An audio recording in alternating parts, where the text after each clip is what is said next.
Bengaluru south के लिए कांग्रेस के उम्मीदवार सौम्या रेड्डी ने 2024 के लोकसभा इंतखाबात के लिए बाज़ाबिता तौर पर अपने कागजात नामजदगी बेंगलुरु जुनूबी लोकसभा हलके के रिटर्निंग ऑफिसर को जमा करवाए हैं। 8 ಜನ ಒಕ್ಕಲಿಗರಿಗೆ ನಾವು ಸೀಟನ್ನ ಒಬ್ಬರು ಬಂಟ್ರು ಒಬ್ಬರು ರೆಡ್ಡಿ 6 ಜನ ಒಕ್ಕಲು ಒಟ್ಟು ಸೇರಿ 8 ಜನ ಒಕ್ಕಲಿಗರಿಗೆ ಮೊದಲನೇ ಬಾರಿಗೆ ಇವತ್ತು ನಾವು ಕಾಂಗ್ರೆಸ್ ಪಕ್ಷ 28 ಸೀಟಲ್ಲಿ 8 ಸೀಟನ್ನ ಕೊಟ್ಟಿದೆ।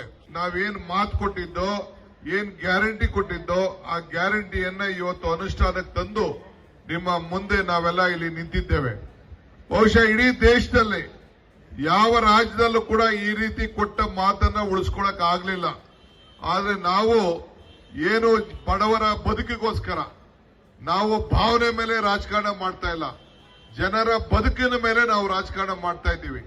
ಇವತ್ತು ನಮ್ಮ ಸೌಮ್ಯಾ ರೆಡ್ಡಿ ಅವರು ಇವತ್ತು ನಮ್ಮ ಅಭ್ಯರ್ಥಿ ಕ್ರಿಯಾಶೀಲ ಹೆಣ್ಮಗಳು, ನೀವೆಲ್ಲ ಗಮನದಲ್ಲಿ ಇಟ್ಕೊಳ್ಬೇಕು।